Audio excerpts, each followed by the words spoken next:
Hello friends, ಎಲ್ಲರೂ ಹೇಗಿದ್ದೀರಾ? Welcome back to my channel. ಇದು ಫ್ರೈಡೇ ವ್ಲಾಗನ್ನು ಅಪ್ಲೋಡ್ ಮಾಡ್ತಾ ಇದ್ದೀನಿ.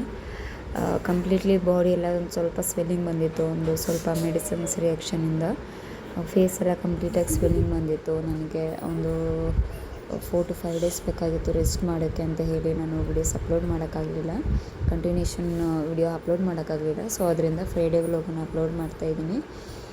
ಚಿನ್ನಿಮ ಮಾರ್ನಿಂಗ್ ಇದ್ದು ನನ್ನ ಫೇಸೇ ಕಂಡುಹಿಡಿಯೋಕ್ಕಾಗಲಿಲ್ಲ, ಅಷ್ಟೊಂದು ಸ್ವೆಲ್ಲಿಂಗ್ ಬಂದಿತ್ತು.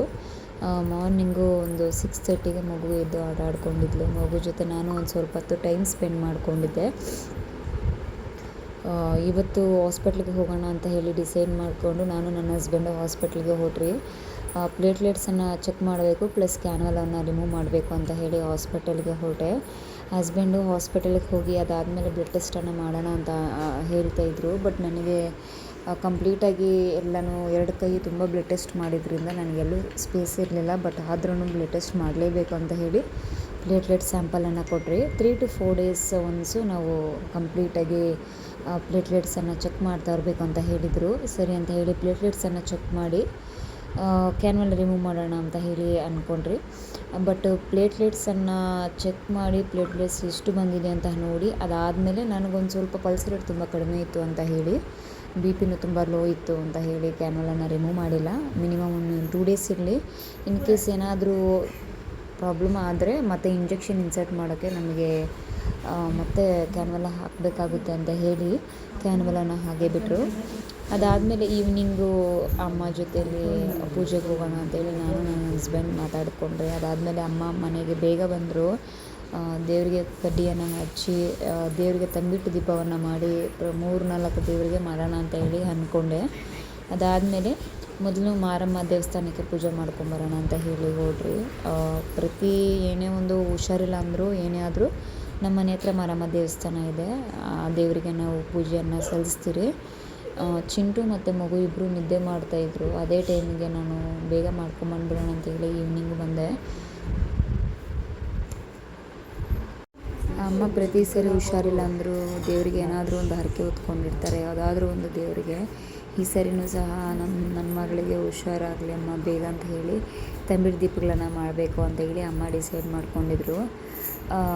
ಪ್ರತಿ ಸರಿ ನಾವು ಮನುಷ್ಯರನ್ನ ನಂಬಿ ಅಥವಾ ನಮ್ಮ ಸಂಬಂಧಿಕರಾಗಿರ್ಬೋದು ಅಥವಾ ಫ್ರೆಂಡ್ಸ್ನ ಆಗಿರ್ಬೋದು ಅವ್ರನ್ನ ನಂಬಿ ಮೋಸ ಹೋಗೋದಕ್ಕಿಂತ ದೇವ್ರನ್ನ ನಂಬಿ ಖಂಡಿತವಾಗ್ಲೂ ದೇವ್ರ ಕೈ ಬಿಡೋದಿಲ್ಲ ಅಂತ ಹೇಳಿ ನಾವು ಅಂದ್ಕೊಂಡಿದ್ದೀರಿ.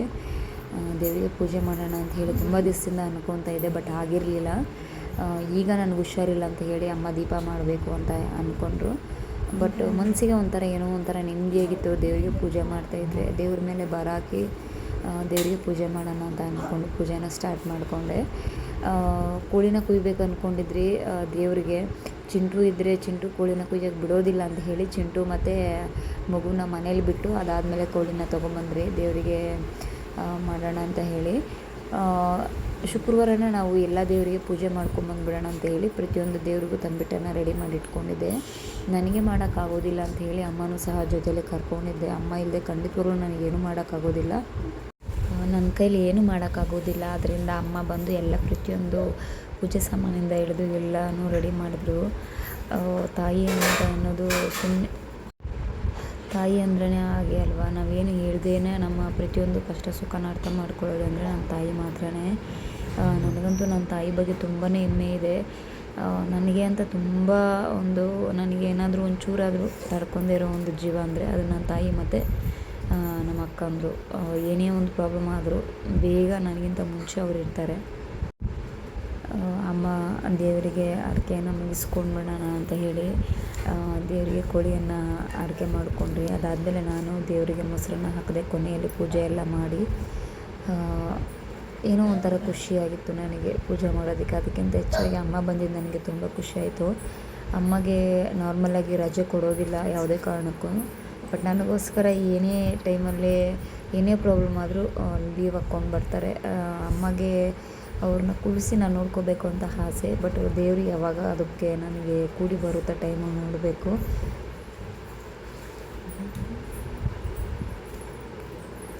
ಪೂಜೆಯನ್ನು ಮುಗಿಸ್ಕೊಂಡು ಅದಾದಮೇಲೆ ಇನ್ನೊಂದು ದೇವಸ್ಥಾನಕ್ಕೆ ಹೋಗೋಣ ಅಂತ ಅಂದ್ಕೊಂಡ್ರಿ. ಇವತ್ತೇ ನಾವು ಒಂದು 3-4 ದೇವರಿಗೆ ಮುಗಿಸ್ಕೊಂಡ್ಬಿಡೋಣ ಅಂತೇಳಿ ನಾನು ಅಮ್ಮ ಅಂದ್ಕೊಂಡ್ರಿ. ಬಟ್ ನನ್ನ ಕೈಲಿ ನಡೆಯೋಕ್ಕಾಗ್ತಾಯಿರಲಿಲ್ಲ, ತುಂಬಾ ಟಯರ್ಡ್ ಆಗ್ತಾಯಿತ್ತು. ಅದರಲ್ಲೂ ನನಗೆ ಕ್ಯಾನ್ವಾಲ ಬಂದು ತುಂಬಾ ಪೇಯ್ನ್ ಆಗ್ತಿತ್ತು, ಸ್ವೆಲ್ಲಿಂಗ್ ಬಂದುಬಿಟ್ಟಿತ್ತು ಒಂಚೂರು ಕೈಯೆಲ್ಲನೂ. ಅದಾದಮೇಲೆ ಕಾವೇರಮ್ಮ ದೇವಸ್ಥಾನಕ್ಕೆ ಹೋದ್ರಿ. ನಾನು ಫಸ್ಟು ಮಾರಮ್ಮ ದೇವಸ್ಥಾನದಲ್ಲಿ ಮುಗಿಸ್ಕೊಂಡು ಕೋಳಿಯನ್ನು ಕುಯ್ದುಕೊಂಡು ಅದಾದಮೇಲೆ ಮಾರಮ್ಮ ದೇವಸ್ಥಾನದಿಂದ ಕಾವೇರಮ್ಮ ದೇವಸ್ಥಾನಕ್ಕೆ ಹೊರಟ್ರಿ. ನಮ್ಮ ಪುಣ್ಯಕ್ಕೆ ದೇವಸ್ಥಾನ ಓಪನ್ ಇತ್ತು, ಅಲ್ಲಿ ದೇವರಿಗೆ ಪೂಜೆಯನ್ನು ಮುಗಿಸ್ಕೊಂಡ್ರಿ. ನನಗಂತೂ ನಿಂತ್ಕೊಳಕ್ಕೆ ಆಗ್ತಿರ್ಲಿಲ್ಲ, ತುಂಬಾ ಸುಸ್ತಾಗ್ತಾಯಿತ್ತು. ನನಗೆ ಪಾದಗಳೆಲ್ಲ ಜಾಸ್ತಿ ನಡೆದಷ್ಟು ಪಾದಗಳೆಲ್ಲ ತುಂಬ ಸ್ವೆಲ್ಲಿಂಗ್ ಬರ್ತಾಯಿತ್ತು. ಅದರಿಂದ ನಾನು ಸೈಲೆಂಟಾಗಿ ಕುತ್ಕೊಬಿಟ್ಟೆ. ಪೂಜೆ ಎಲ್ಲ ಅಮ್ಮನೇ ಮುಗಿಸ್ಕೊಂಡ್ರು. ಅದಾದಮೇಲೆ ಶಾಸ್ತ್ರನೂ ಕೇಳಿದ್ರು ಅಮ್ಮ, ಮಗುಗೆ ಏನಾಗ್ತಿದೆ ಏನು ಅಂತ ಹೇಳಿ. ದೇವ್ರ ಹರಕೆನೇ ಬೇರೊಂದಿಲ್ಲ ಅಂತ ಹೇಳಿ ನಮ್ಮ ಭಾವನೂ ಸಹ ಹೇಳಿದರು. ಅದಾದಮೇಲೆ ಓಕೆ, ಎಷ್ಟೇ ದೇವರಿಗೆ ಹರಕೆ ಇದ್ದರೂ ನನ್ನ ಮಗಳಿಂದ ನಾನು ಅದನ್ನು ತೀರಿಸ್ಕೊತೀನಿ. ಯಾವ ದೇವರಿಗೆ ಏನು ಹರಕೆ ಇದೆ ಅಂತ ಗೊತ್ತಿಲ್ಲ, ಅವ್ರ ಕಡೆಯಿಂದ ಏನೇ ಹರಕೆ ಇದ್ದರೂ ನಾನು ಅದನ್ನು ಮುಗಿಸ್ತೀನಿ ಅಂತ ಹೇಳಿ ಅಮ್ಮ ಹೇಳಿ ದೇವಸ್ಥಾನಕ್ಕೆ ಹೋಗಿ ಮುಗಿಸ್ಕೊಂಡ್ರಿ.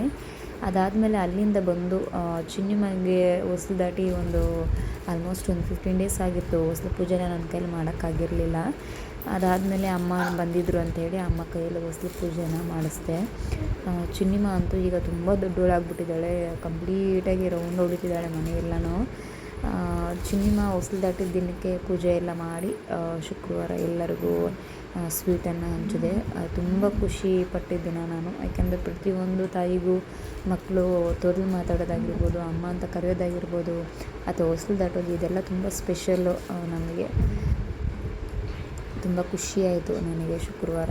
ಬಟ್ ಆದಷ್ಟು ಮಕ್ಕಳ ಒಂದು ವಿಡಿಯೋಸ್ ಆಗಿರ್ಬೋದು, ಮೆಮೊರೀಸ್ ಆಗಿರ್ಬೋದು, ಅದೆಲ್ಲ ಒಂದು ಮೆಮೊರಿಲಿ ಶೇರ್ ಮಾಡಿ ಇಟ್ಕೊಳ್ಳಿ. ಅವ್ರು ದೊಡ್ಡವರಾದಮೇಲೆ ಅದನ್ನೆಲ್ಲ ನೋಡಿ ನಮ್ಗೆ ಎಂಜಾಯ್ ಮಾಡೋಕ್ಕೆ ತುಂಬ ಖುಷಿಯಾಗುತ್ತೆ. ಅದಾದಮೇಲೆ ಚಿಂಟು ಮತ್ತು ಚಿನ್ನಿಮ್ಮನ ಇಬ್ಬರನ್ನೂ ಕುಳಿಸಿ ಆಟ ಆಡ್ಸೋಕ್ಕೆ ಕೊಟ್ಬಿಟ್ಟಿದ್ದೆ. ಆಟ ಆಡ್ಕೊಂಡು ಕೂತ್ಕೊಳ್ಳಿ ಅಂತ ಹೇಳಿ ಅವರು ತಿಂದ್ಕೊಂಡು ಎಂಜಾಯ್ ಮಾಡ್ತಾಯಿದ್ರು. ನೆಕ್ಸ್ಟ್ ವ್ಲಾಗಲ್ಲಿ ನಾನು ನಿಮಗೆ ಮೀಶೋ ಪ್ರಾಡಕ್ಟ್ಸನ್ನು ಅಪ್ಲೋಡ್ ಮಾಡ್ತೀನಿ. ಯಾವ್ಯಾವ ಪ್ರಾಡಕ್ಟ್ಸು ಮೀಶೋ ಪ್ರಾಡಕ್ಟ್ಸಲ್ಲಿ ನಿಮಗೆ ಕಮ್ಮಿ ಬಜೆಟಲ್ಲಿ ಸಿಗುತ್ತೆ ಅಂತ ನೆಕ್ಸ್ಟ್ ವ್ಲಾಗಲ್ಲಿ ನಿಮಗೆ ಅಪ್ಲೋಡ್ ಮಾಡ್ತೀನಿ. ಕಂಪ್ಲೀಟಾಗಿ ನನಗೆ ಚಿನ್ನಿಮ್ಮ ಬಟ್ಟೆ ಎಲ್ಲನೂ ಮೀಶೋದಲ್ಲಿ ಅಪ್ಲೋಡ್ ಮಾಡಿದ್ದು. ಯಾವ ರೀತಿ ಏನು ಅಂತ ಹೇಳಿ ನಿಮಗೆ ಆದಷ್ಟು ಬೇಗ ನಾನು ನಿಮಗೆ ವಿಡಿಯೋಸನ್ನು ಅಪ್ಲೋಡ್ ಮಾಡ್ತಾ ಹೋಗ್ತೀನಿ. ನನ್ನ ವಿಡಿಯೋಸ್ ನಿಮ್ಗೆ ಇಷ್ಟ ಆದರೆ ಲೈಕ್ ಮಾಡಿ, ಶೇರ್ ಮಾಡಿ ಮತ್ತು ಸಬ್ಸ್ಕ್ರೈಬ್ ಮಾಡಿ.